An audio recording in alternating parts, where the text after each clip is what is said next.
Hello everyone. Welcome to the live session of this course, which is Wave Optics. I am Gitanjali. I am a PhD scholar from IIT Delhi, and I am the TA for this course, the PMRF TA for this course.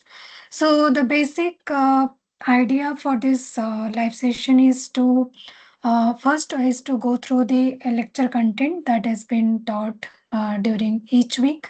Then, based on this concept, I will solve few problems that will be related to the that will cover all the concept of that week. Also, I will try to clarify some of your doubts if you have regarding the assignment or the problems that I will solve in the live session. So feel free to ask me anytime if you feel that you are not able to follow me. Feel free to write in the chat box or let me know. I will unmute your mic and you can clarify your doubts. So, before starting the session, let me ask one question. Is my screen as well as my voice, is my screen is visible to you, and is my voice is audible to uh, whoever have joined the session? Just write yes or no in the chat box, then I will start the session. Okay. Let us start then. So before going into the details of few problems that is similar to the assignment problem, as well as few problems that is not similar to the assignment, let us see what in brief what has been covered in week one. So basically, we see there are three different domains of optics. One is ray optics, wave optics, and quantum optics. So, ray optics is basically it deals with reflection, refraction, and dispersion. And in wave optics, we basically see the interference effect, the polarization, the diffraction effect. In quantum optics, we'll see photoelectric effect and all. So, one question that you must have in your mind is that why we study wave optics? Why not? There is already ray optics is there, which can explain the straight propagation of light. Also, quantum optics is also there to explain, which is one of the more fundamental concept that can explain the light behavior. So, why we are interested in wave optics? So, the answer to this question is that not always light is well approximated by rays. So, whenever the wavelength of light it becomes comparable to the object or the obstacle or the optical element that we are dealing with, then in that case we can't take ray optics into the picture to explain the behavior of light. So ray optics is basically it's like a optics of straight line. So it will walk beautifully whenever the object size is much larger than the size of the uh, the wavelength of the light. But the moment you shrink down the object size to the order of wavelength, then in that case, the ray optics will fall completely. So, to understand this, I can take one simple example that I think most of you are familiar with. So, you must have seen the colors, the rainbow colors on a CD or CD and DVD plate. So, you must have taken DVD or CD plate, and when you tilt the CD or DVD under a light source, then you can see beautiful color patterns on the surface of the CD and DVD. So, if you take ray picture or ray optics to understand this spectrum of light, then in that case, the ray picture will tell that the CD and DVD is just like a simple reflector. So when white light is incident on that CD or DVD, it will only reflect the white light. So according to the ray picture, there is no concept that will tell us about the splitting of white color into a spectrum of color. So so in that case, this color they appear because of this closely spaced data tracks that act like a diffraction grating, and that falls in the wave optics picture, not in the ray optics picture. So that is why we are interested in wave optics instead of ray optics. So what about quantum optics? So quantum optics, it's like it treats the light as a quantum particle, like a photon with quantized field and quantized particle, which is quantized energy level. So this is one of the most fundamentally correct description of light that we have, and it can explain, if you recall, it can explain the photoelectric effect or the single photon detector or quantum entanglement or the quantum key distribution. But the thing is that to explain the real some of the phenomena of the real optical technology, we don't need that complex picture of quantum optics. So the wave optics can simply explain what is going on in that optical element. So that is why we so you can say the wave optics is a sweet spot, which is rich enough to explain the things that the ray optics fail to explain, but it is not complex enough as compared to the quantum optics, and it is much simpler than the quantum picture. So that is why we'll study in this course. We'll mostly deal with the wave picture of light. So if you recall, let us see in brief what are the concept that has been taught in the class. So according to the definition, so wave is nothing but a, so let me take a slide first.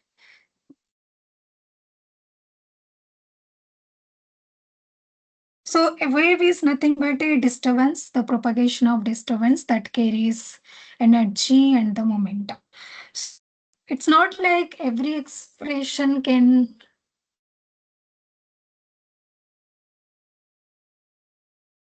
uh, 1 minute. Okay. So it's not like every expression will be a wave picture. So there are certain conditions to say whether the given expression is satisfying, it is representing a wave or not. So if you recall in the class, or the most common or the general expression for a wave is, it's written in terms of x plus or minus vt. So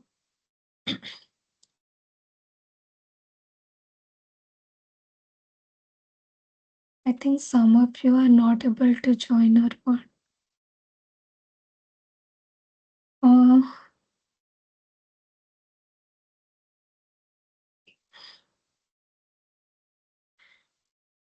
so if you recall, the most general expression for wave psi, it is given by C1 f of x minus vt plus C2 f of x plus vt. So the first expression, it is for the forward propagating wave. Whenever the x and the t part they have opposite sign, then we can say it is a forward propagating wave. Let me know whether the whatever I'm writing in the iPad, whether it is visible to you. If not, I will try to increase the font size. And feel free to stop me anytime if you have any doubt.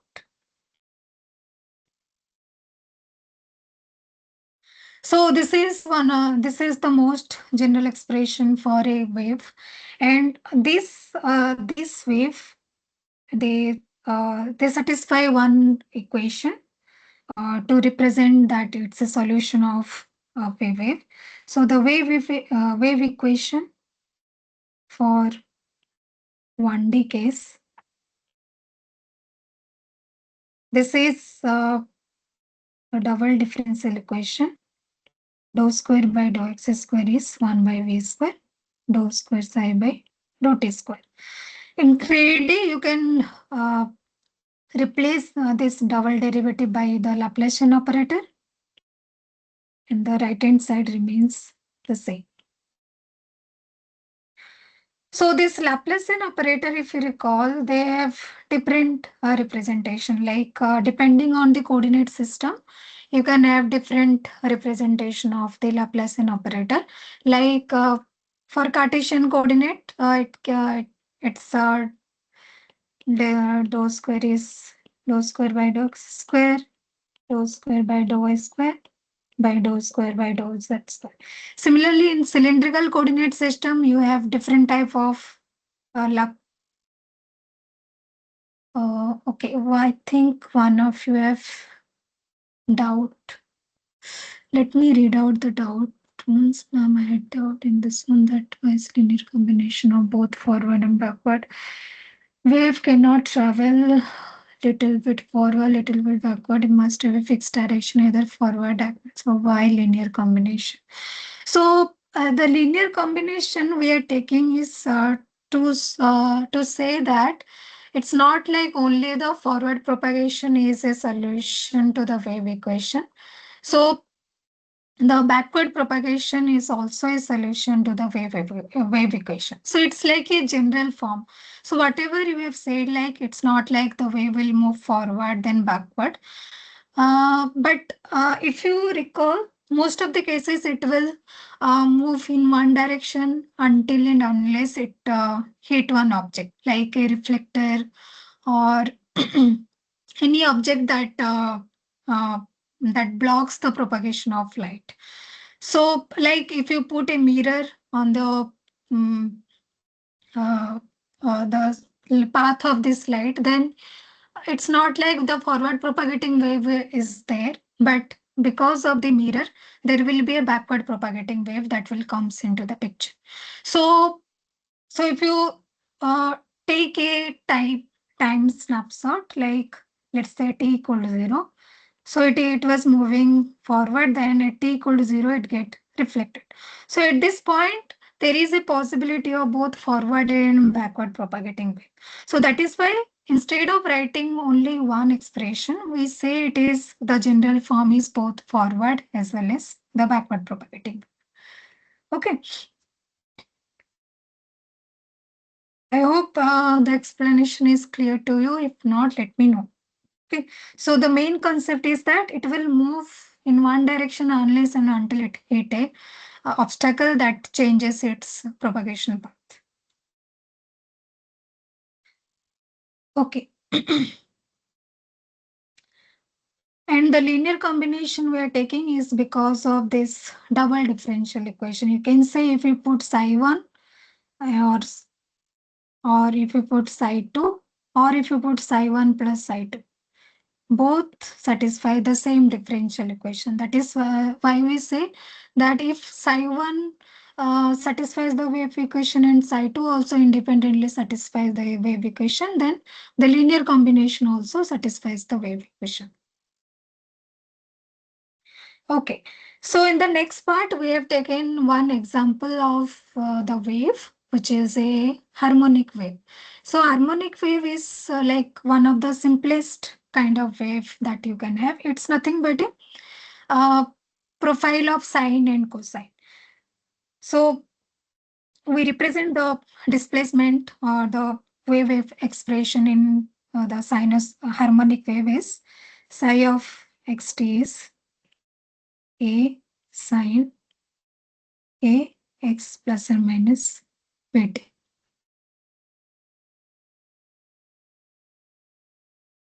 And you can represent in the figure. If you recall the lecture, it is a sine form, so it will start from 0. This is y and this is x. Let's say we are considering t equal to 0. So for t equal to 0, this length, the periodic length, this is the spatial period that we say it is the wavelength of the light. Similarly, in time domain, when we consider a fixed point like x when x is constant or when x equal to 0, let us take x equal to 0. So for this case also, y of xt will be A sine omega t plus or minus omega t. So for this case, we'll see a sine curve and the period, the distance between the conjugative peak, it is the time period t, which is given by 2 pi by omega. So this in the lecture it has been already derived how we get 2 pi by omega for the time period t and how we get k equal to 2 pi by lambda for the spatial period by equating the periodicity. Okay, so I'm not going into the details of that. If you have doubt, let me know. Okay, so this is the expression of harmonic wave in real space. But most of the time we are more interested in what is the expression in the complex picture, because complex picture, it's only we will deal with the complex expression whenever we are doing the calculation. So we'll start the calculation using the complex picture because it's more easier to take the complex expression and do the calculation. Then in the final answer, we can take the real part to show the answer. So that is why in most of the cases we'll see the wave can be expressed as a real part of this complex, or we can take the complex part to do our calculation. So in complex picture, we write y tilde as a e to power I kx minus omega t. And the wave, it is given by the real part of y tilde, which is a cos kx minus omega t. K is the propagation constant or propagation vector. Omega is the angular frequency. Okay. So based on this, we have different type of waves. One is we have seen the harmonic wave, and depending on the surface of constant phase front, like depending on what is the surface of, let's say you have a wave and we are looking at the surface where the phase is constant. So phase is nothing but this is the phase. This we say the phase of this wave. So now we are looking at the surface of constant phase. So depending on the surface of constant wave, we have different type of waves. Like we can have plane wave, we can have spherical wave, and we can have cylindrical wave. So for plane wave, if you recall, plane wave we can write it as harmonic function. Y is a sine kx minus omega t.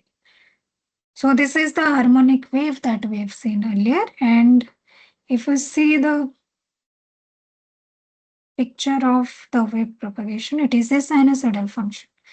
And in this plane, for a constant x and t, this phase of this wave is constant. So that is why we say this is a plane wave, because the phase is constant on a plane for a given position and time. And the expression, the condition for the plane wave is k dot r should be a constant for a given time. And let's say we can take it as some constant d.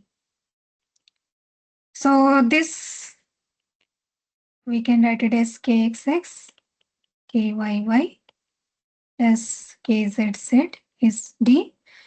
From this we get the expression of equation of plane, which is x by d by kx, y by d by ky plus z by d by kz, which is constant. Sorry, this is 1. So this is the equation of plane. Similarly, for spherical wave, the expression we get it by solving the wave equation, which is del square psi is 1 by v square, dou square psi by dou t square. So because it's a spherical wave, we need to solve it in spherical coordinate, which is r theta phi. So del square has an expression in r theta pi, and if we recall, it's in lecture it is has been explained in detail. So from by solving this Laplacian and the wave equation, we get that the wave equation for the wave expression for spherical wave, it is similar to the plane wave, but it is divided by a factor of r. So this is the plane wave. Now for the spherical wave, it is divided by a factor of r. So that means the amplitude will decrease as we move away from this. If we move away from this source point, and from very from far from this source, we'll see that the spherical wavefront behaves like a plane wavefront. Okay, so we don't have any spherical wavefront for a large distance. So the spherical wavefront behaves like a plane wavefront. This is only for the far field, like if you are considering the far field pattern. Okay. Similarly, for the third one, for the cylindrical wave, we have an expression of del square in the cylindrical coordinate, and by solving it, we get psi of RTS, the plane wave part,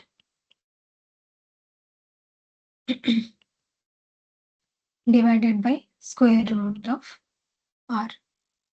Okay. So this is for cylindrical wave. In the next part, this is up to now we have seen what is wave, what are the different types of wave, and what is the general expression of a wave.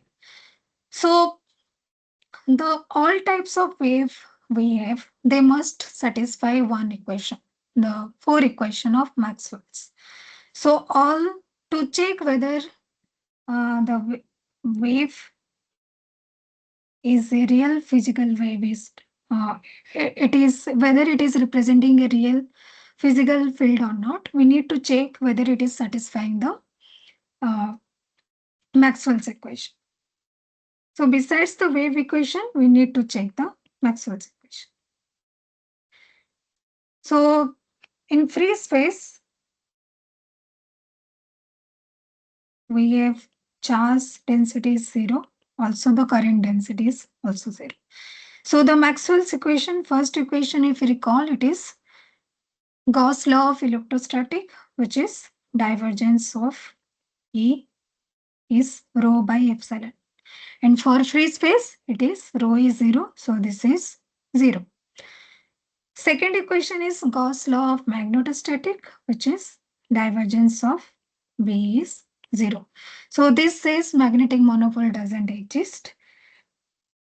And the third equation is curl of E is minus of dou B by dou T. So this is the Faraday's law. So it says whenever you have a time varying magnetic field, we'll get a electric field. And the fourth one is Ampere's law, which is curl of B is mu naught J plus mu naught epsilon naught dou E by dou T. Free space, this is 0. So we have mu naught epsilon naught dou E by.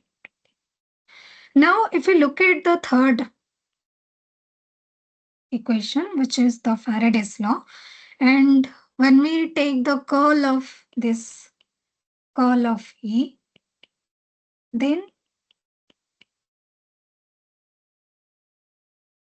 I hope whatever I'm writing is clear to you. Okay, so when you take the curl of E and when you simplify the equation, then you get a equation similar to the wave equation.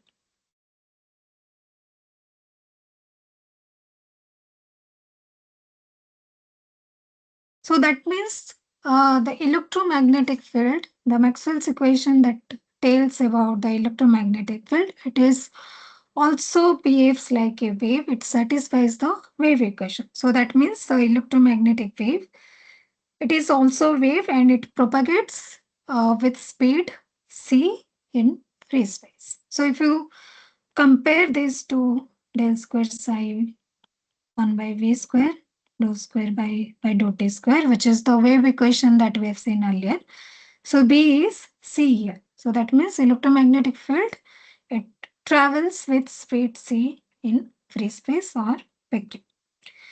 So we got a wave equation for the electric field. Similarly, if you take a curl of the fourth equation, we'll get a similar expression for the magnetic field. So that means because it is satisfying a wave equation, you can express the electric field as a harmonic wave, which is E0 y cap sine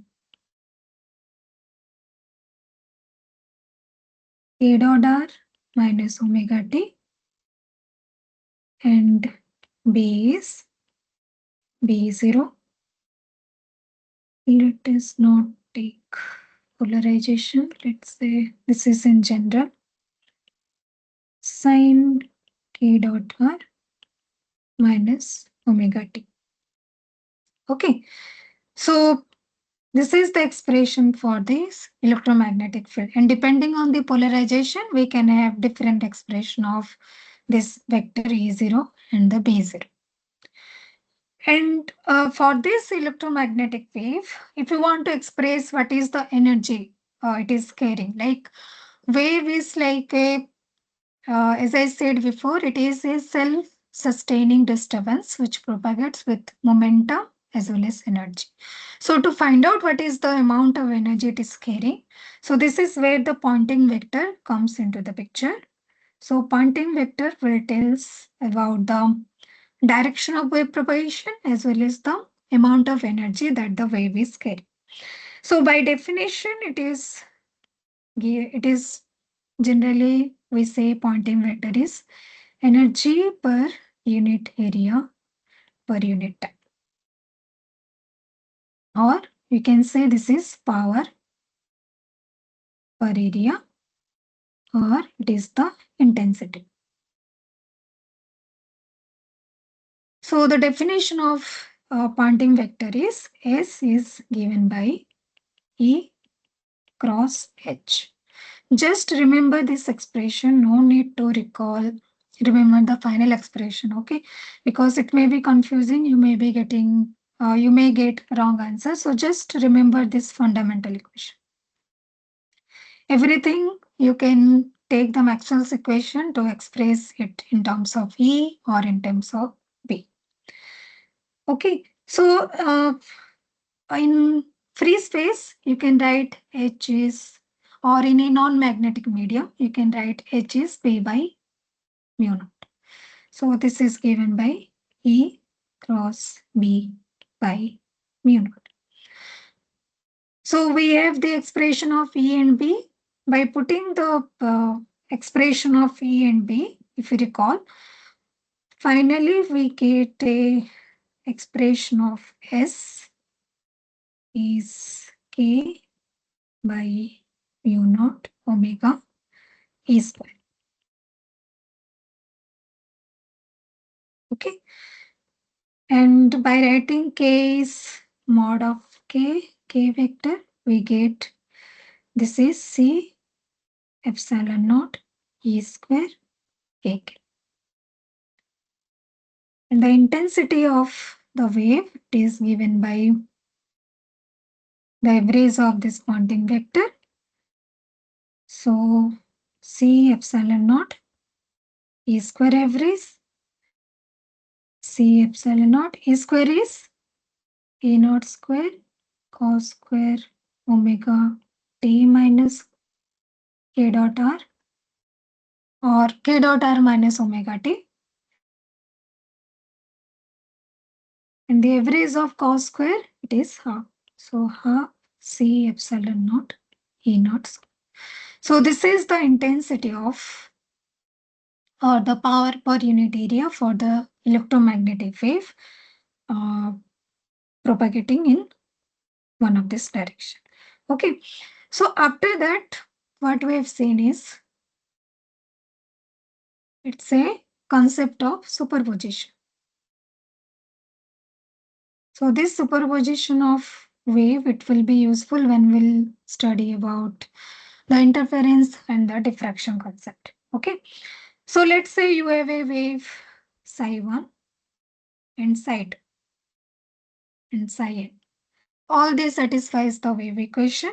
So that means we have seen earlier all this when all of this satisfies the wave equation, that means the linear combination of this will also satisfy the wave equation.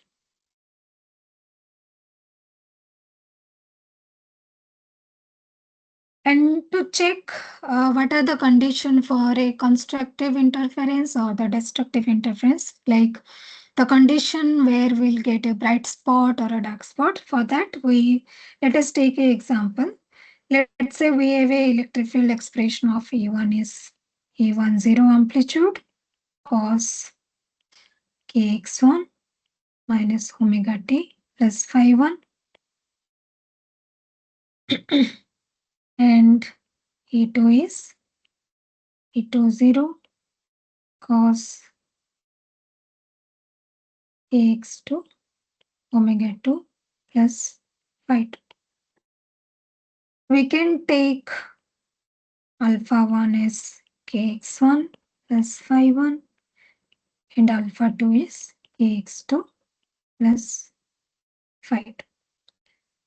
So now we have E1 is E1 0 cos alpha 1 minus omega t. E2 is E2 0 cos alpha 2 minus omega t.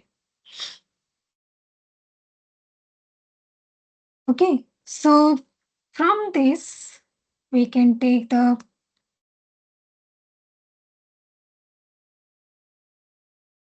here we are assuming that the waves superimpose linearly, or is superposition of waves always a linear combination?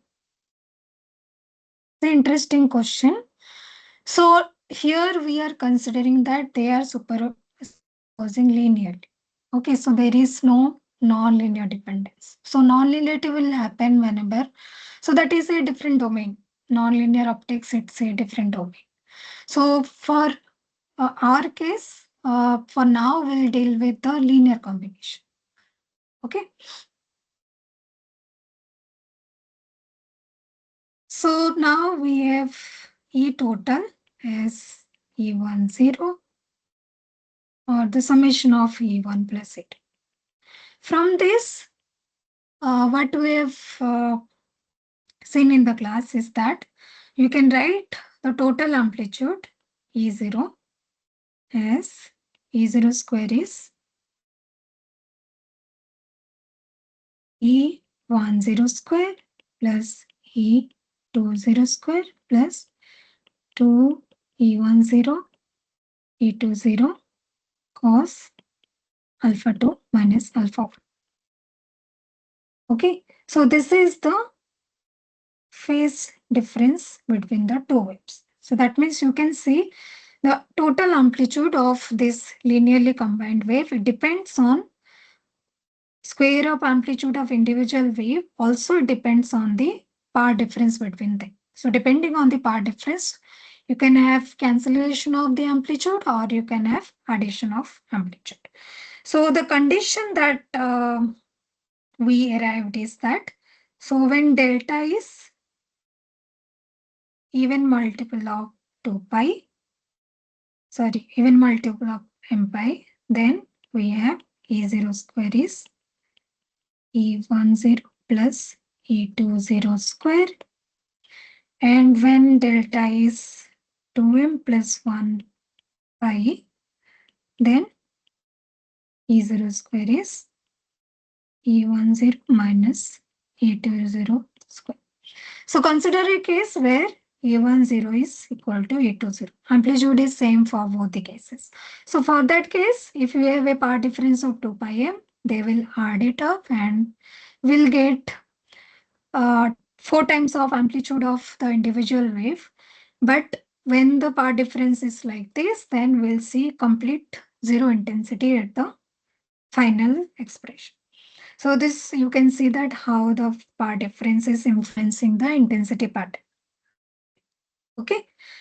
So I think this is all I think we have seen in the first week of the lecture.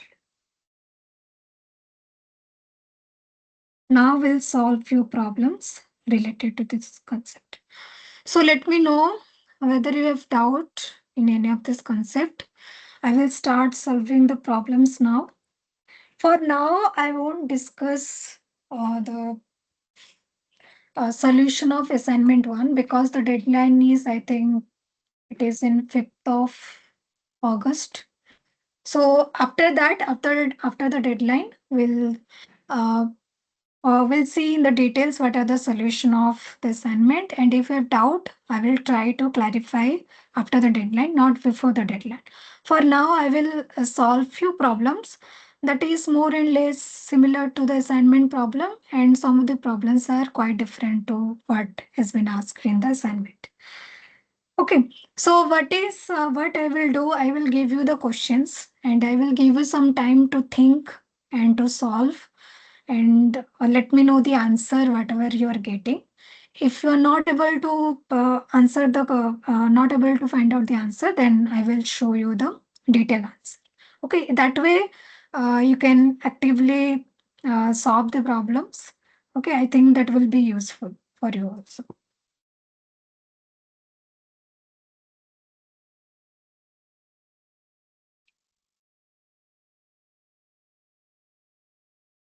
Okay.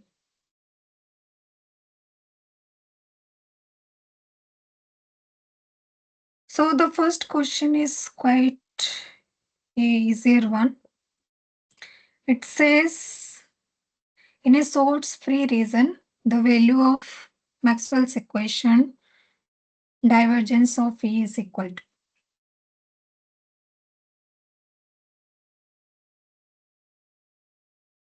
Try to write down the answer in the chat box. Yes, the answer is option A. For source-free region, divergence of E is 0.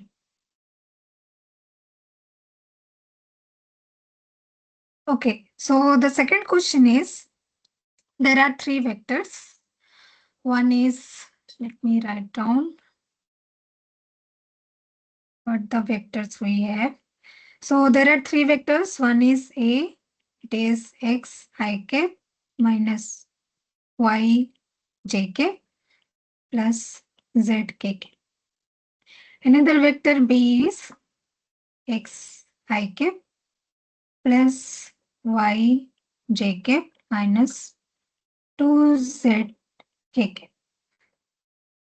The last vector C is x I cap minus y j k plus k k. So among these 3 vectors, which of this following statement is true? Option A and B both may represent a magnetic field. Option B and C both may represent a magnetic field. Option C, A and C both may represent a magnetic field. Or option D, all of A, B, C represent a magnetic field. Take some time, think about it. What are the what is the condition that you can check to see whether this vector is a magnetic field or not?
Okay.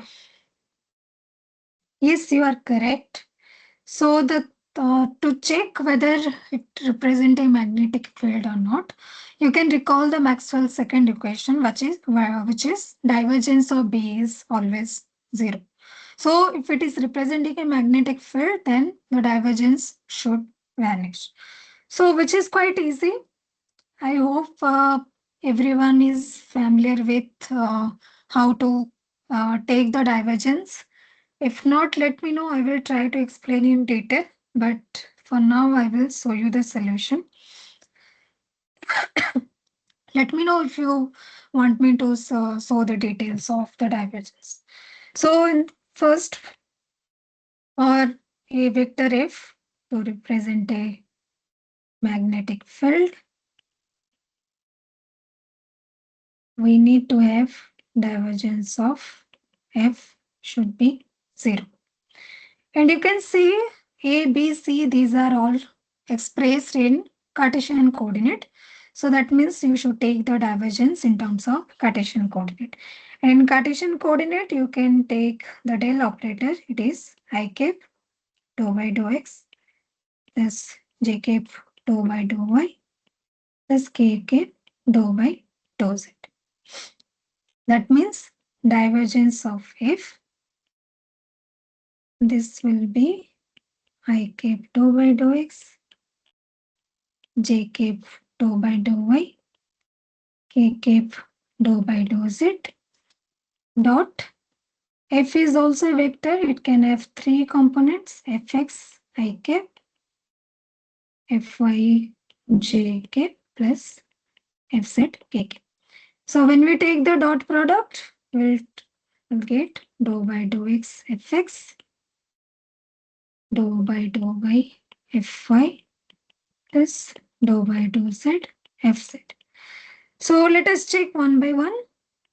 A, we have x minus y z, xi cap minus y j cap plus z k cap. So that means divergence of A is dou by dou x plus dou by dou y minus of y plus dou by dou z. So dou by dou x, it is 1 minus 1 plus 1. So this is 1. So this is not equal to 0. So that means A is not a magnetic field. In the second case, we have B, xy minus 2z, xi cap, yj cap minus 2z k cap. So when we take the divergence, so this will give dou by dou x, dou by dou y plus dou by dou z minus 2z. So this will give 2 and this will give minus 2. That means this is 0. So that means B may represent a magnetic field. And the last one, C, is x minus y k cap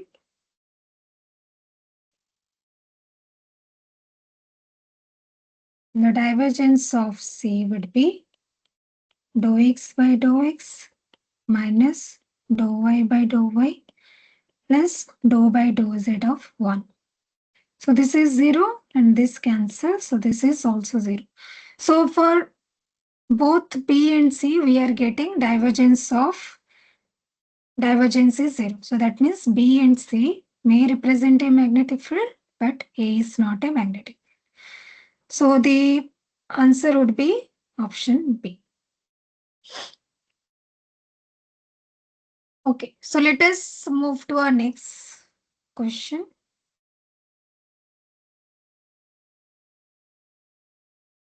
Questions 3. Three sinusoidal waves have same frequency with amplitude A, A by 2, A by 3. They have the same frequency, that means omega is same. And the phase angle is 0, pi by 2, and pi.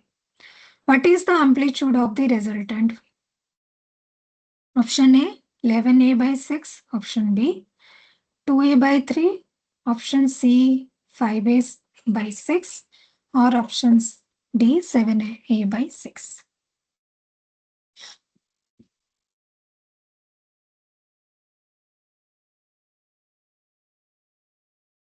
Given it's a sinusoidal wave, so take the expression of sinusoidal wave, solve it, then you will get the amplitude of resultant wave.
Okay, let me solve it if it is taking time. 5a by 6.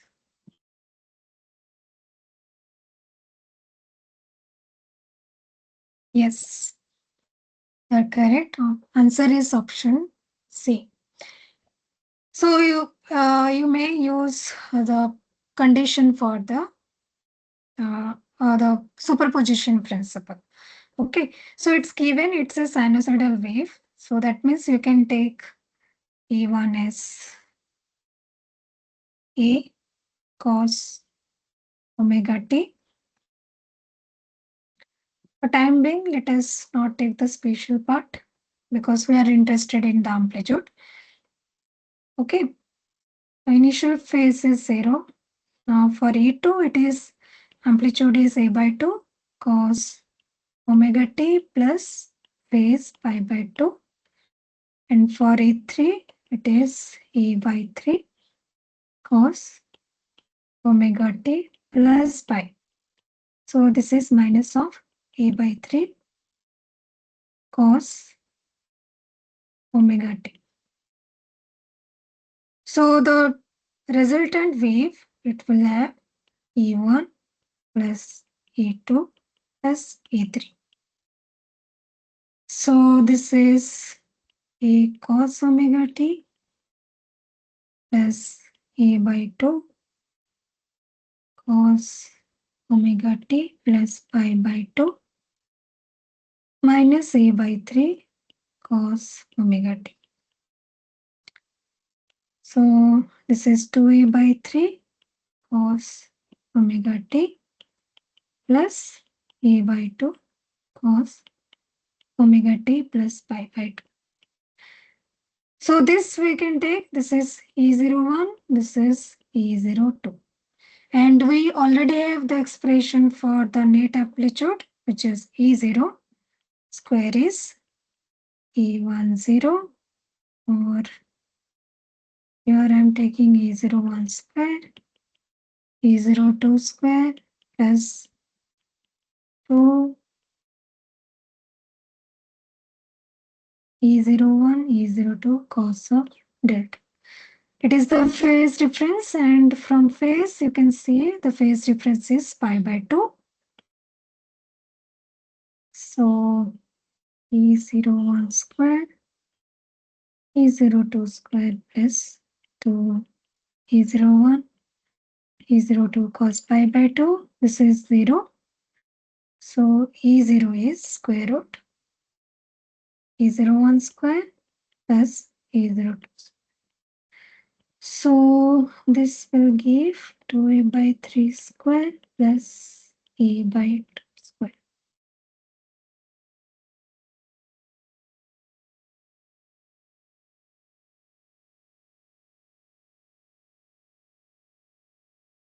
And if we solve it, I think this is 4A square by 9 A square by 4. So this will give 25 A square by 36. So you will get 5A by 6. Answer would be option C. Yes, you can include the kx term also. So why I haven't taken the kx? Because it's same in all these expressions. So if you take a difference, it will cancel. Okay. So as I said, I am just not taking because just to find out the answer in a quicker way. You can take it. You should take kx also. Okay. It doesn't change the answer, but for getting the answer, because we are more interested in getting the amplitude and the phase difference. Whenever you calculate the phase difference, when let's say if a situation where angular frequency is also not same, so for that case these omega t terms will also contribute, but for time being omega is same, so that is why omega t is also cancelling, kx also cancel.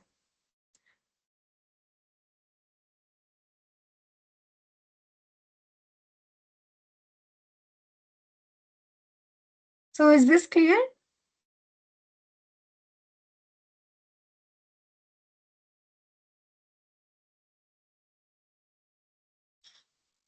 Okay, so let us move to our next part.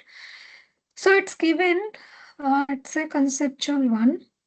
Interference fringes are seen at a observation plane at z equal to 0 by the superposition of two plane waves. One is a1 exponential I k1 dot r minus omega t, and a2 exponential I k2 dot r minus omega t.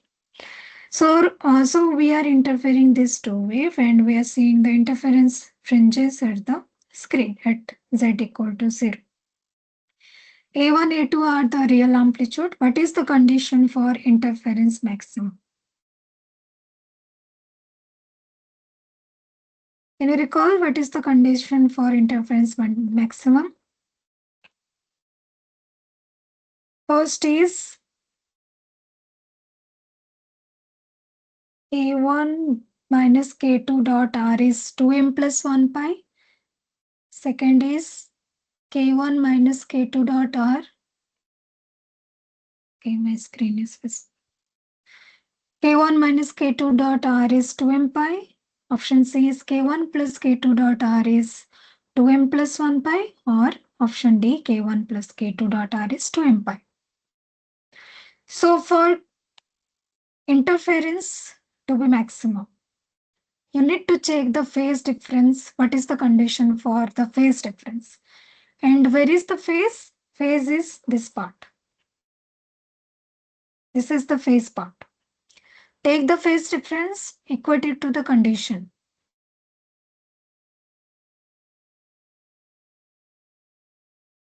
You can take this is the phase 5 1, this is phase 5 2.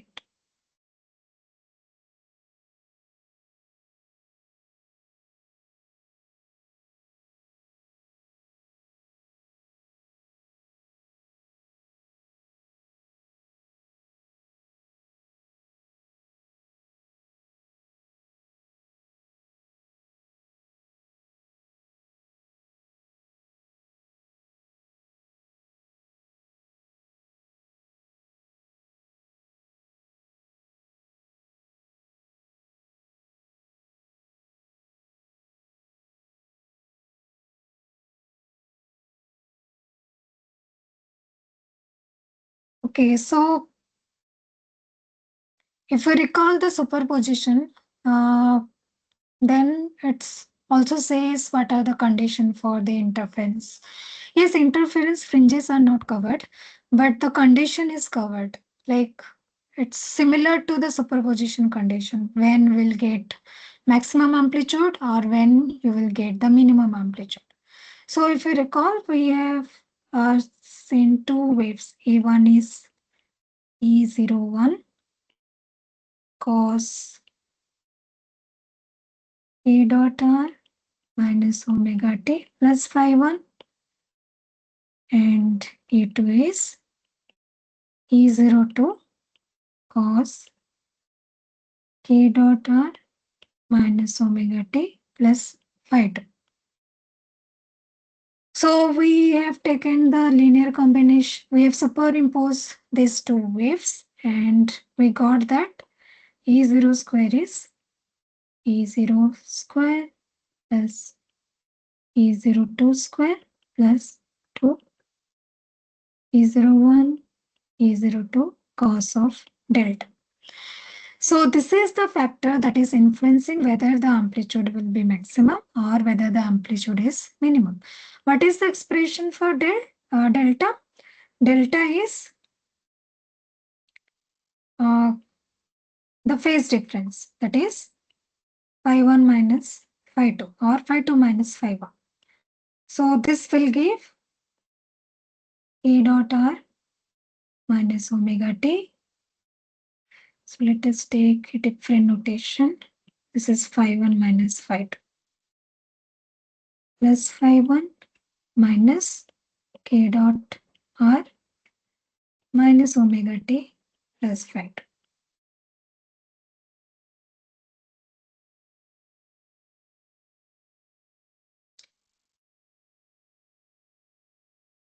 So in this case, let us say phi is 0, initial phase is 0, which is also in this expression, you can see the initial phase is 0. So that is why I'm taking 0, but K1, K2 are different. So this you have to take K1 dot R, this is K2 dot R. So that means the phase is now K1 minus K2 dot R. And this should be, for this term to be maximum, it should be even multiple of pi, right? So this should be 2m pi. So that this is maximum and you will get E0 1 square plus E0 2 square. If it is odd multiple of pi, then you will get E0 1 minus E0 2. So E0 is E0 1 plus E0 2 square, and delta is 2m pi. And this is E0 minus E0 2 square, when delta is odd multiple of pi. Okay. So that means for to get these maximum, to get the maximum amplitude, we need to have delta as even multiple of pi. So that means the answer is option B. Okay. So is it clear? This is related to the superposition principle. Interference is all based on superposition. So depending on the condition for delta, the amplitude will change and the interference pattern will also change. Answer is option B.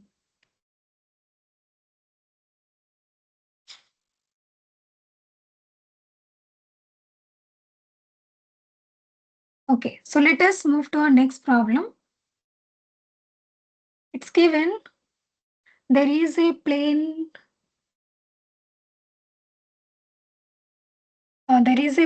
polarized electromagnetic wave in free space at time t equal to 0. So it's given. It's a plane wave and the expression is xz is 10 jk exponential I c 6x plus 8z. What is the magnetic field corresponding to this electric field? And there are 4 options. Try to calculate it and let me know the answer.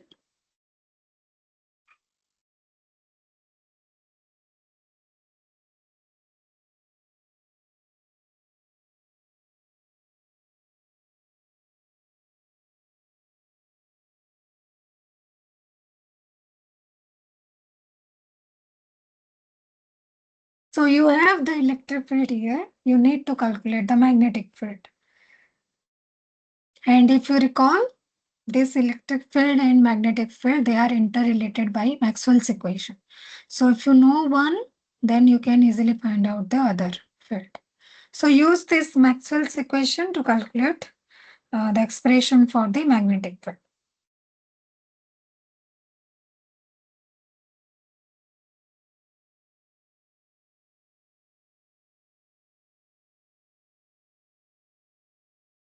And also I would suggest no need to recall the form, no need to remember the formula. Just recall what is the Maxwell's equation. From Maxwell's equation, you can derive the expression to calculate one field when you are given the other. Okay, just remember that, then you can easily calculate the magnetic field or the electric field or the Poynting vector if the question is asking about.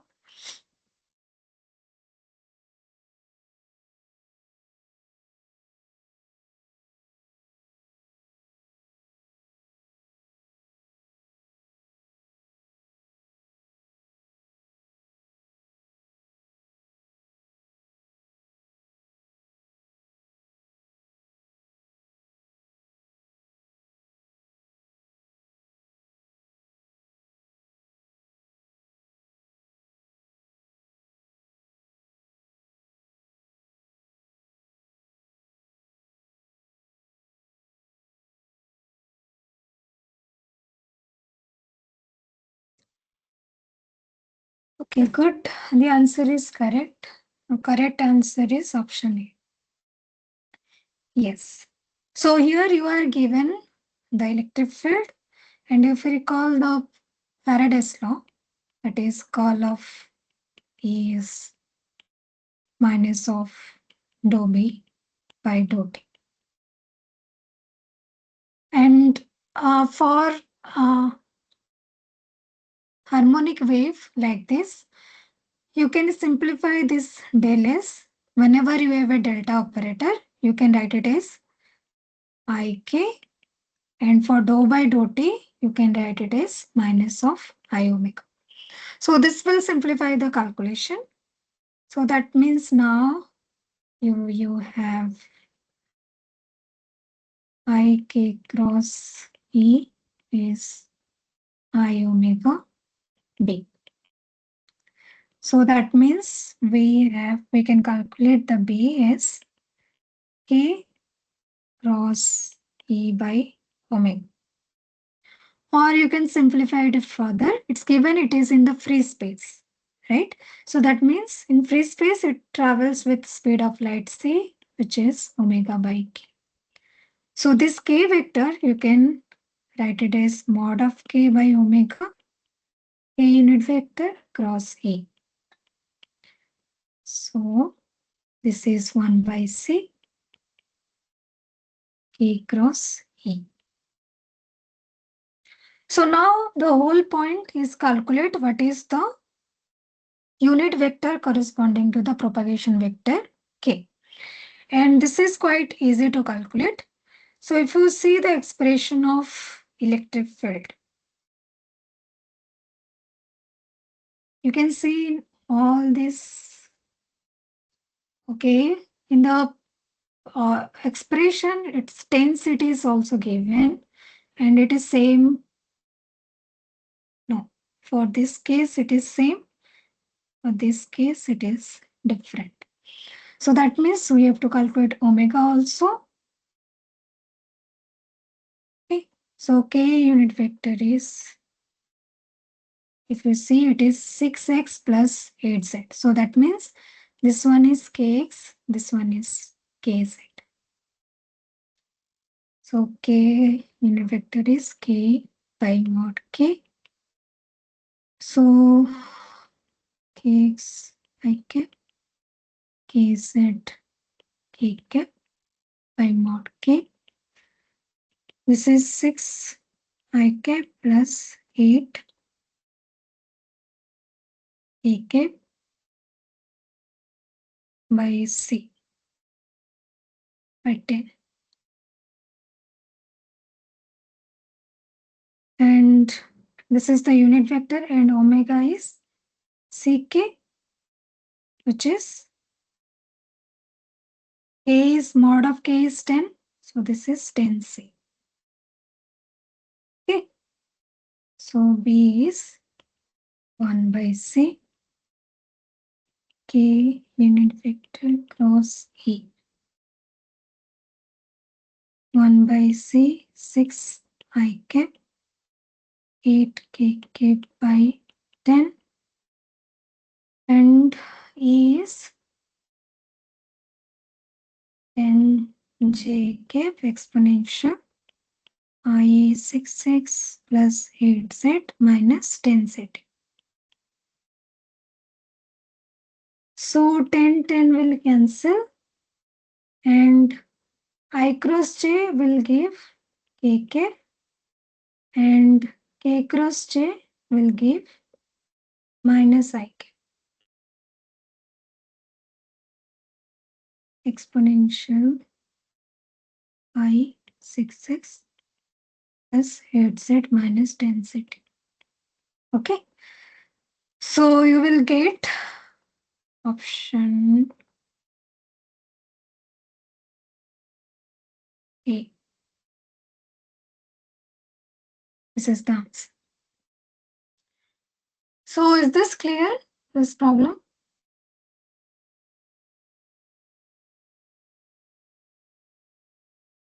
If not, let me know. So the next question is, it is to calculate what is the Poynting vector. So it's given the electric field component of a plane electromagnetic wave. It is given by traveling in vacuum. It is E Z t is E0 cos kz minus omega t I cap. What is the Poynting vector for the waves?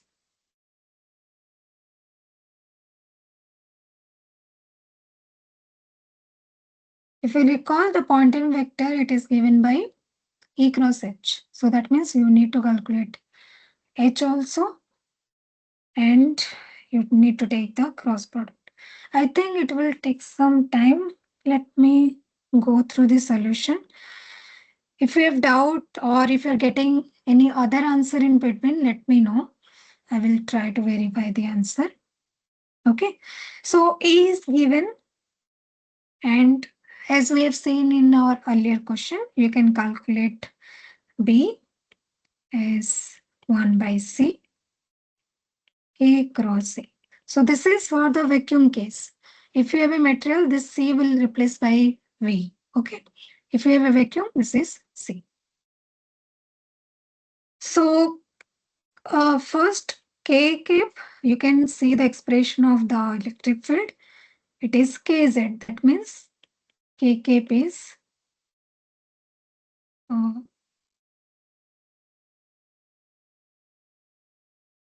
Z cap. Okay, it is propagating in the Z direction. So we have 1 by C Z cross I cap E0 cos Ez minus omega t. Z cross I will give J cap E0 cos Az minus omega t. So H we can calculate it because in free space you can write H as B by mu naught. So now we can calculate E, which is E cross H. E is, need to take the cross of this. So it will give E0 square cos square Kz minus omega t divided by C mu naught I cross J. This will give K. So that means the energy is propagating along the Z direction and the magnitude is E0 square cos square Kz minus omega t Kk by C mu naught. In the answers, mu naught is not there. So that means we need to eliminate this. So if you recall, C is 1 by root over of mu naught epsilon naught. So mu naught is 1 by C square epsilon. Just put it here. You will get S is C epsilon naught A naught square cos square Kz minus omega t. Okay. Answer is option D. Okay.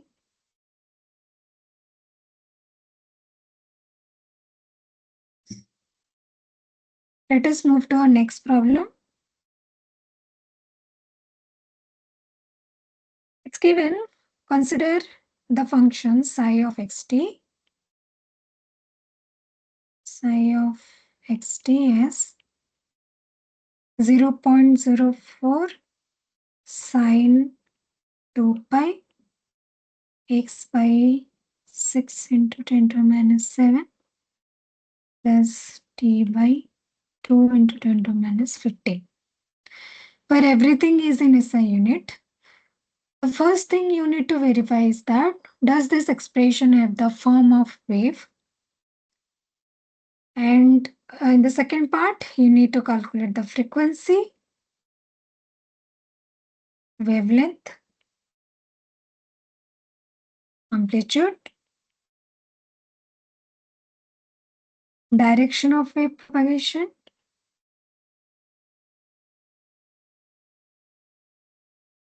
and the speed.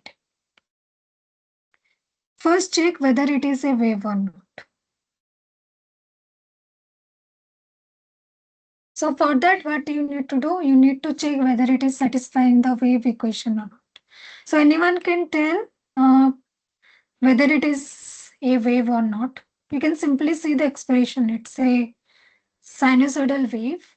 Also, it is written in terms of x plus or minus vt, x plus vt. So that means it's a wave. So no need to check no need to check by taking the differential with respect to x and t. So what about the frequency? What is the frequency?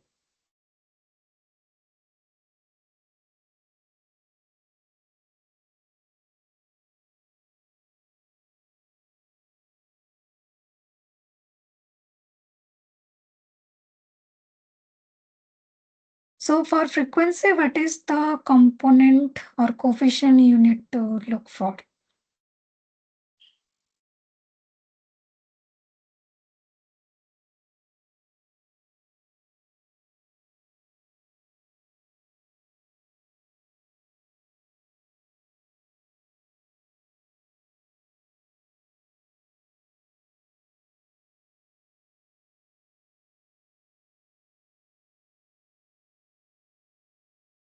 So the thing is, if you want to calculate the wavelength, you need to look for what is the coefficient of the spatial coordinate, that is x, y, or z.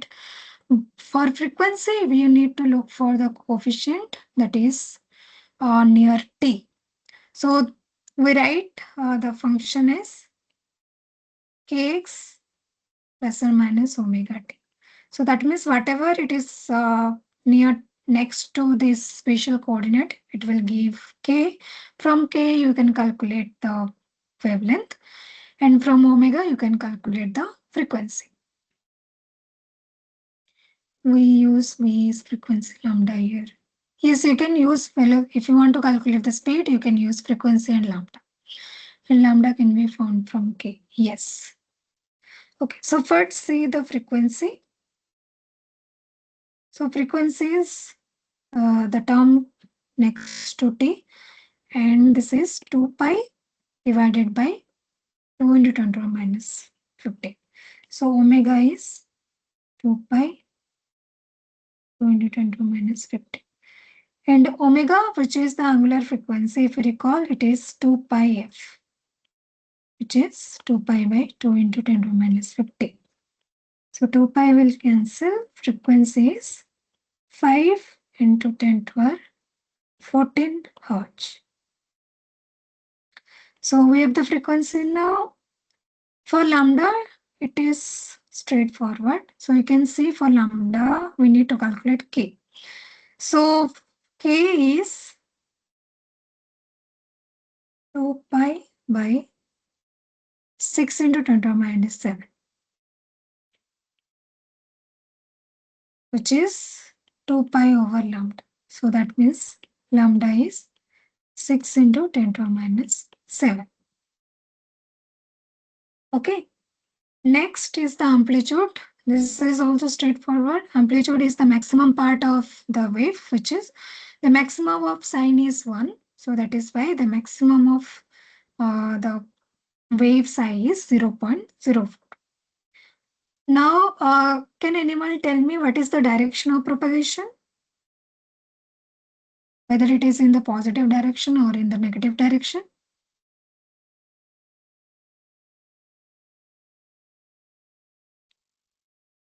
Yes, it is in the negative direction because both x and t, they have the same sign. So that is why it is in the negative x direction.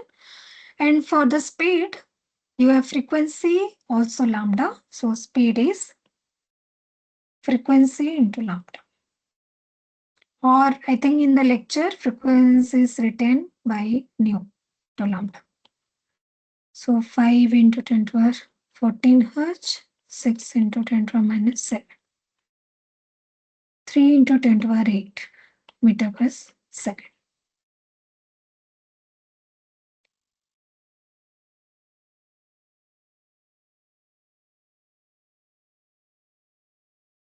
Okay.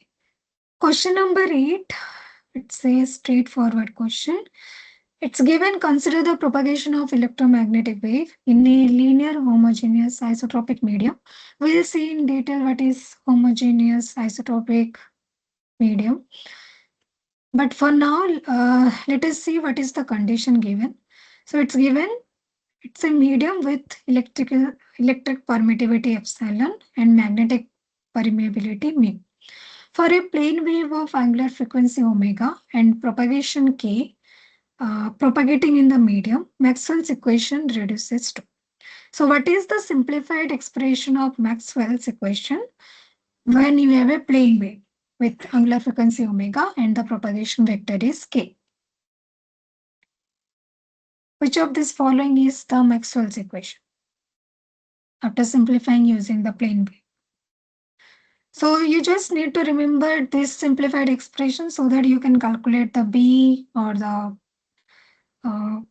Poynting vector, which is asked in the question. Okay.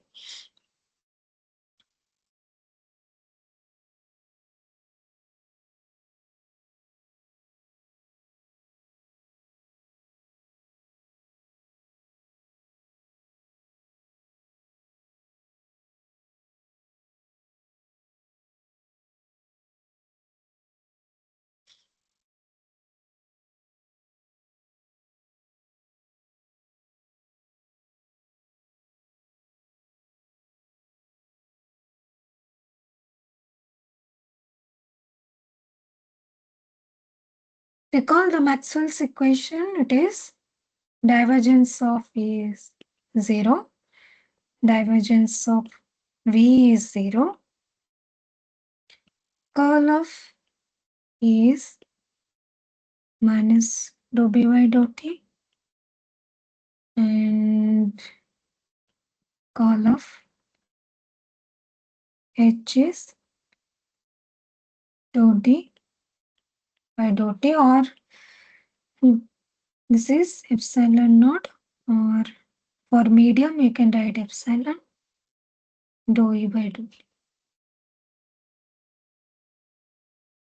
If you recall, for the plane wave, you can write delta operator is ik, and you can write the time derivative part is minus of I omega. Okay, just put this here, you can get. So if you take divergence of E is 0, so that means I k dot E is 0. So that means k dot E is 0. Similarly, divergence of B is 0. So this will also give A dot B is 0. Or in terms of H, you can write K dot H is 0. In the third one, Faraday's law, curl of E is minus of dou B by dou T. And this will give I K cross E. And dou by dou T is minus of I omega. Minus minus is plus I omega B. So this is K cross E is omega B. Or in terms of H, because in the answer it is given H, you can write it as B is mu H. B is mu H. So this is mu H. The last one is curl of H is epsilon rho E by dou t. So this will give K cross H is minus of epsilon omega E. Okay. This is one, second, third, and the answer is fourth. Okay. So is this clear? The solution is clear? Let me know if you have any doubt. If not, let us move to our next part. This one is quite similar to what we've seen in one of the question. It is saying its electric field is given is E0 cos pi 0.3x plus 0.4y minus 1000 t kk. What is the associated magnetic field for this case?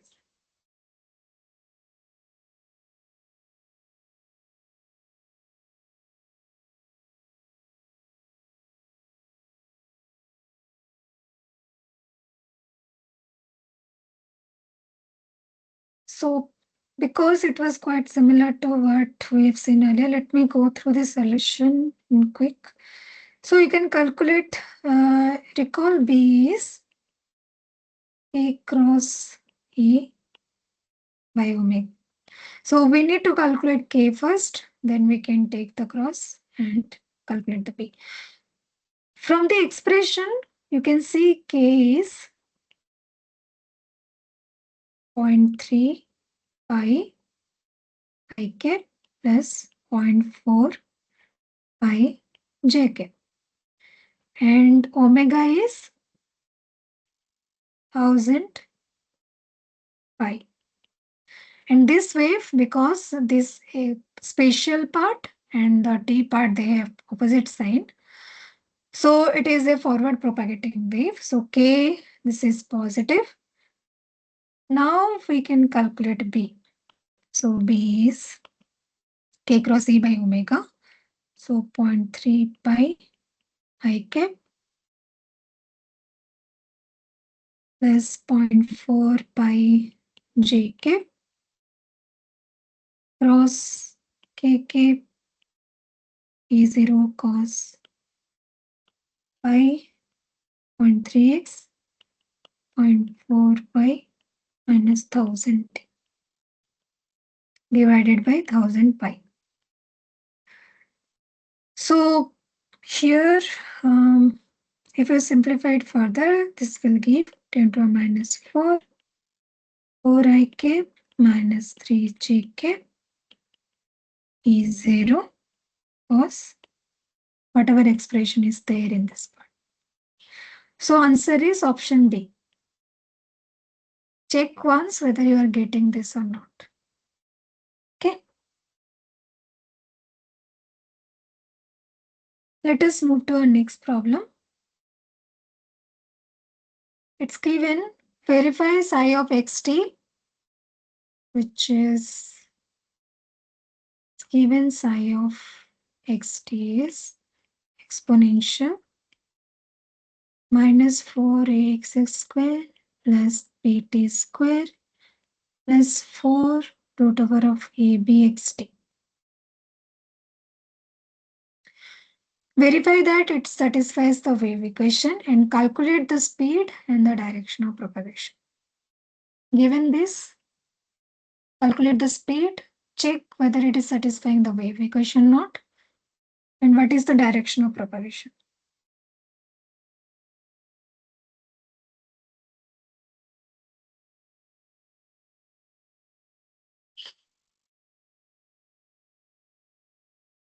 So given this type of form where you don't have x and vt term, so it's a square term also, how you can find out whether it is a wave or not, and how you can calculate the speed.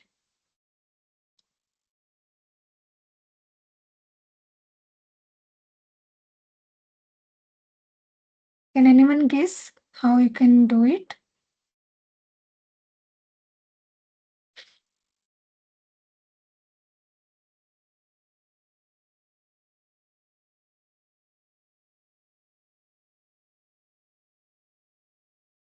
Yes. So given this square term, you can see there is a square of x, square of t, and a cross term of xt. So given this type of form, what you need to do, you need to express in term of x plus or minus vt. So that means you need to take simplify this equation so that you can write it in terms of x plus or minus vt with some order n. Because there is a square term, there will be order here. So this is quite easy then. You can simplify it. So this is exponential. Take minus common. So first term is 2x square. So this will give 2 root over of a x square. Second term is bt square. That means root over of b square minus 2 root over of a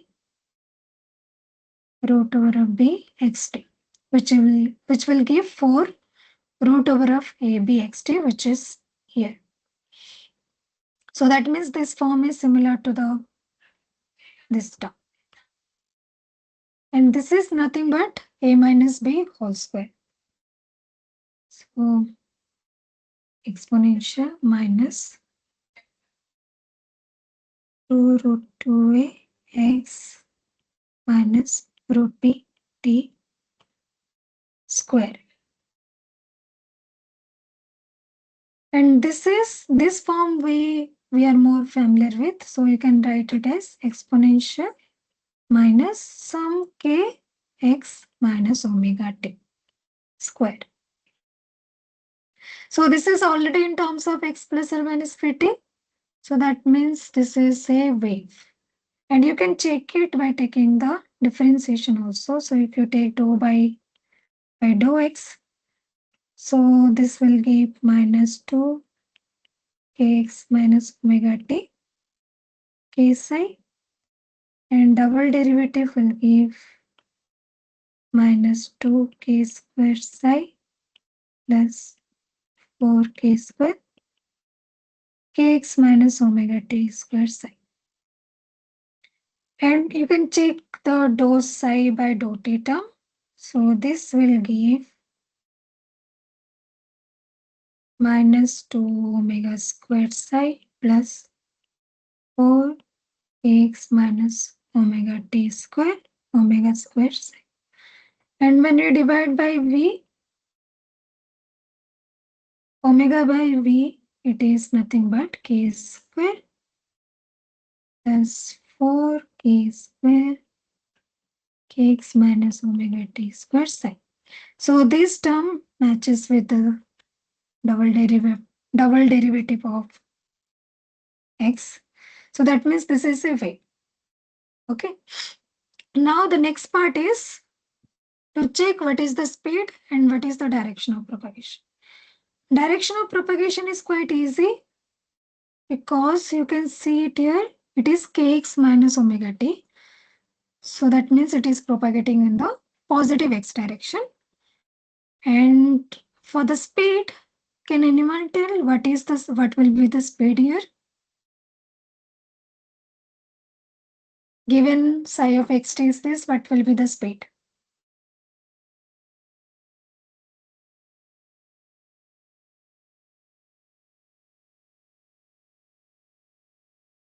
Yes, the speed is, so you have simplified psi in terms of this. So here you can compare k is, let me take different color. So k is for 2 root 2a and omega is root b. So velocity is omega by k. So this is half square root B by A. Okay. So this is how you can check the speed in the direction of propagation for this kind of expression. Let us move to our next problem. Given electric field E, X, Y, Z, T. It is E0 cos 2x plus 3y minus omega t, where omega is a constant and this is the electric field of an electromagnetic wave traveling in vacuum. Which of these following is a valid choice for E0? So given this is the electric field propagating in the vacuum, you need to check what is the expression for the E so that E is a valid field. Try it and let me know the answer first.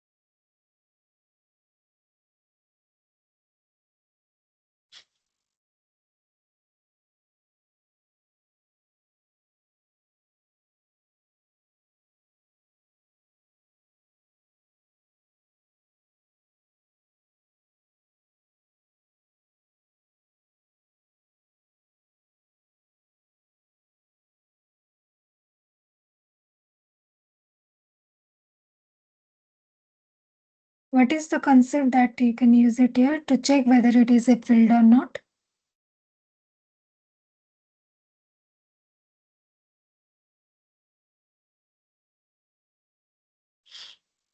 Just let me know the concept, what you would check.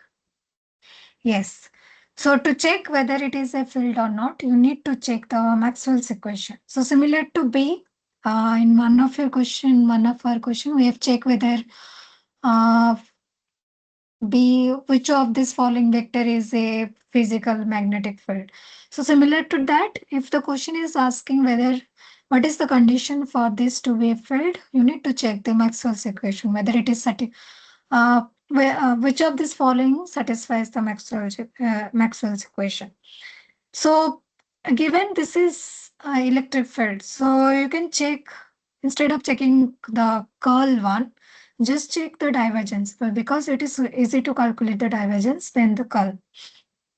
So for vacuum, the charge density is 0, so divergence of E is 0. And as I said, for harmonic wave or sinusoidal wave or plane wave, you can write del is k dot d is 0. So that means, so this is A and the vector here in the electric field is E0. So k dot E0 should be 0. So you need to check which of these options satisfies this equation. So you need to first calculate k, then calculate the whether it is dot product is 0 or not. Yes, your answer is correct. The answer would be option D. Okay. So given you can see the expression to find out the k, you can see this is 2x minus 3y minus 2x plus 3y minus omega t. So this is a forward propagating wave, and so that means k is positive here, and k vector you can write it as this would be 2 I cap plus 3 j cap. So k, just put one by one, which of this following E0 will satisfy k dot E0 is 0. Given k is 2 I cap plus 3 j cap. So if you check it, so if we, let's say we take the D part. So for D option, it is given E0 is I cap minus 2 by 3 J cap. So if you take the dot product, K dot E0, this is 2 minus 2. So this is 0. So that means it is satisfying the Maxwell's equation. So this is the valid choice for E0. And if you check for this one, this is non-zero, this will also non-zero, this is also non-zero. So that is why these are not the answer. Okay, so option D. Okay, so let us move to our next problem.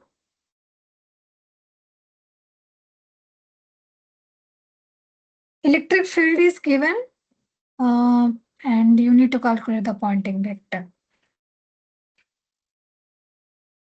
So one thing I can do, because it is quite similar to what we have seen in one of problems. So I will give this to you to solve it and let me know the answer in our next lab session. If you are getting any other answer, I will let you know the detailed step. Okay. So it's given electric field is, just write down the expression. It is E0 cos Ez minus omega t y cap minus sin Ez minus omega t x cap. Electric field is given, you need to calculate the Poynting vector. Okay, these are the options.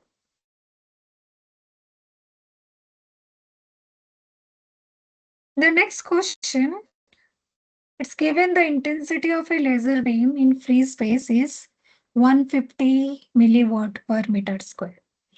What is the corresponding amplitude of the electric field of the laser in unit volt per meter? Intensity is given 150 milliwatt per meter square. You need to calculate amplitude of electric field.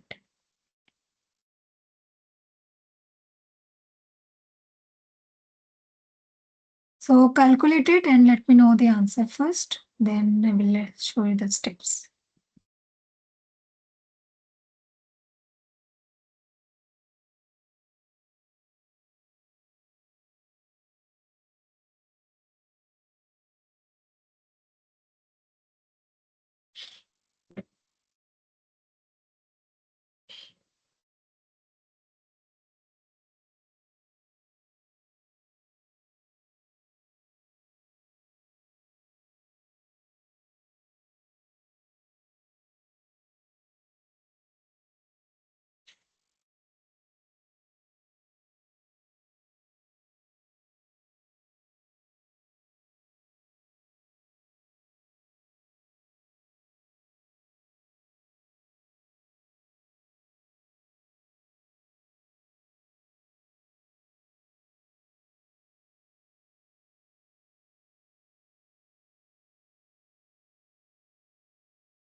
Yes, the answer is correct. So you need to relate the intensity with the electric field amplitude. So if you recall, intensity is nothing but the average of Poynting vector, which is given by half C epsilon naught E naught square. So this is equal to 150 milliwatt per meter square. So that means E naught is square root 2 150 into 10 to the minus 3. C is 3 into 10 to the power 8 epsilon naught is 8.854 10 to the minus 12. Yes. So this will be approximately 10.6 volt per meter.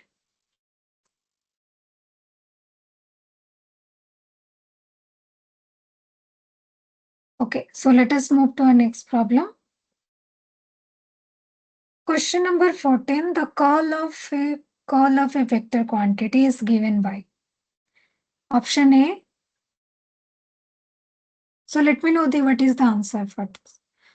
How do you write call of a vector quantity?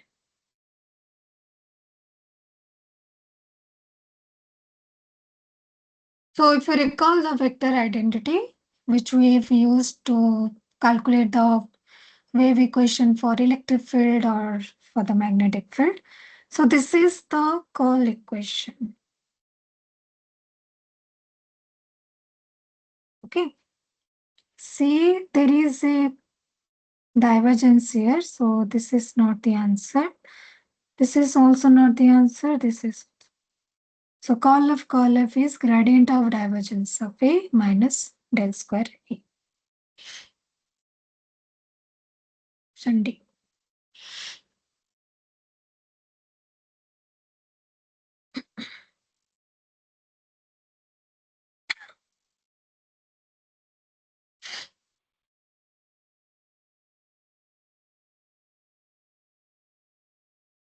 So till now, do you have any doubt in any of this question?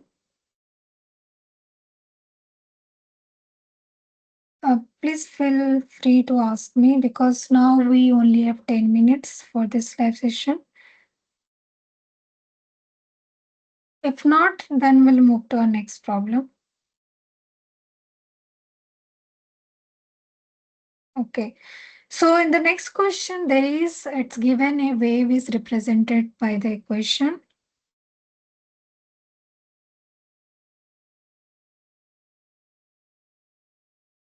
So it's given y is a sine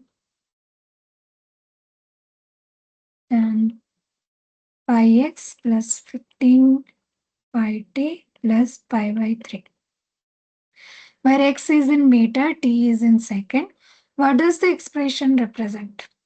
Does it represent a wave traveling in positive x direction with wavelength 0.25, or it's a wave traveling in negative x direction with wavelength 0.25, or option C, it's a wave traveling in negative x direction with velocity 1.5 meter per second, or it represents a wave traveling in positive x direction with velocity 1.25 meter per second. Which of this option is correct?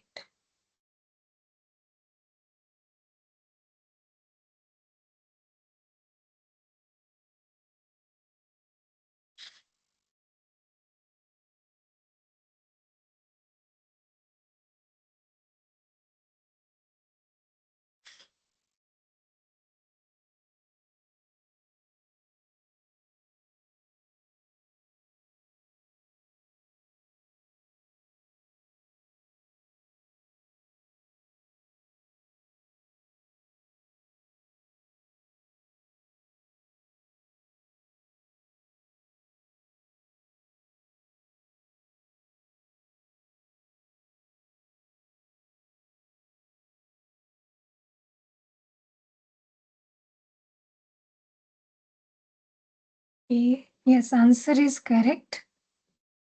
Answer is option C. So to check what is the direction of propagation, you can see all of these x and t have same sign. So it is propagating in the negative x direction. So that means the positive part won't be the answer. Now one is wavelength, one is speed. So for wavelength, we need to take this. So k is 10 pi. So wavelength is 2 pi over k. This is 0.2. That means this is also not the answer. Let us check the velocity. Omega we can take this is 15 pi. So velocity is omega by k, 15 pi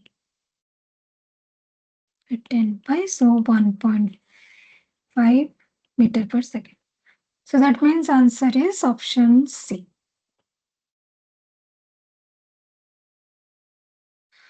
So let us see our last two problem, then I will end this session and we will meet on next lab session.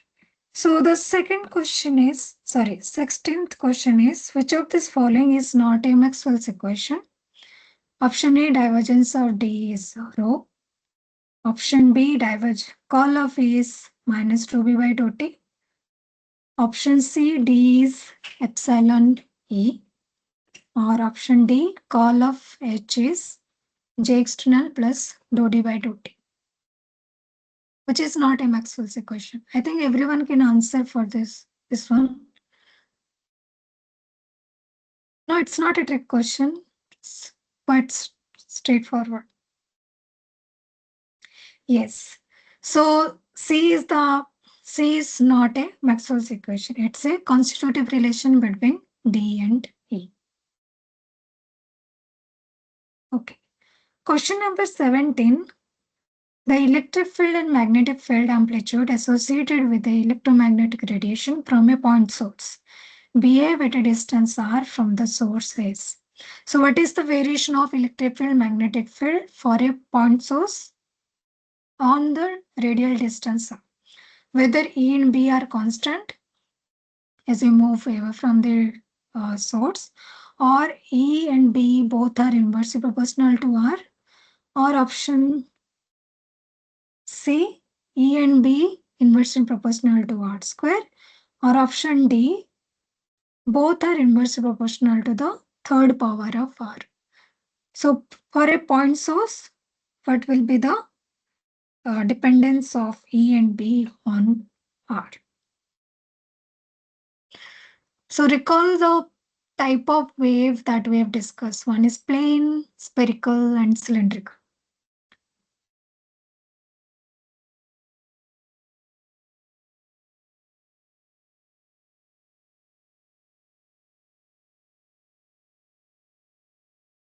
Okay. So if you recall, for point source, we'll see a spherical wavefront. And if you recall the spherical wavefront,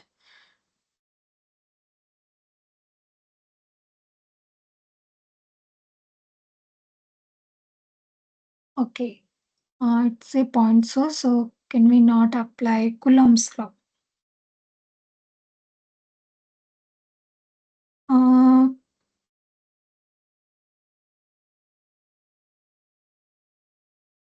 yes, according to Coulomb's law, then it will be inversely proportional to R square. But if we take spherical wavefront, then it is inversely proportional to R. Okay, so let me check once. I thought this will be B will be answered, but let me check what is the condition under which we can apply the Coulomb's.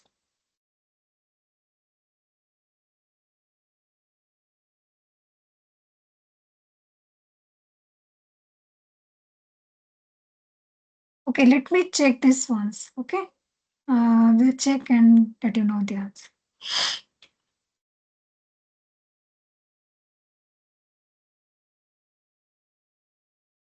Question number 18. So for this question, this is also a what we have seen earlier.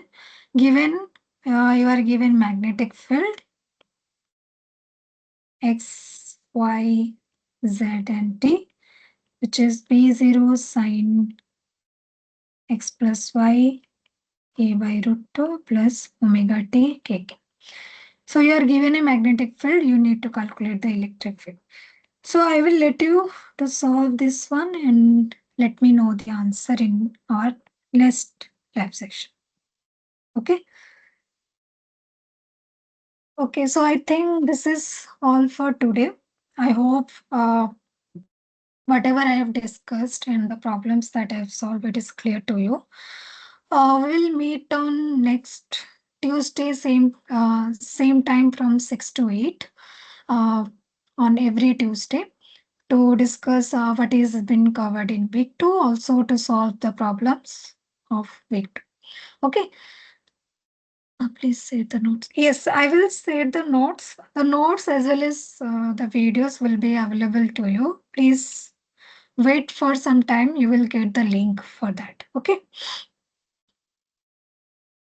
Okay. So thank you everyone for joining the session. I hope the session is useful to you to understand the concept as well as to solve the assignment. So we'll meet on next Tuesday from 6 to 8. Please try to attend the live session. It will be helpful to you also, to clarify your doubts and to ask any question directly to me. Okay. So for now, let me end the session. So goodbye everyone.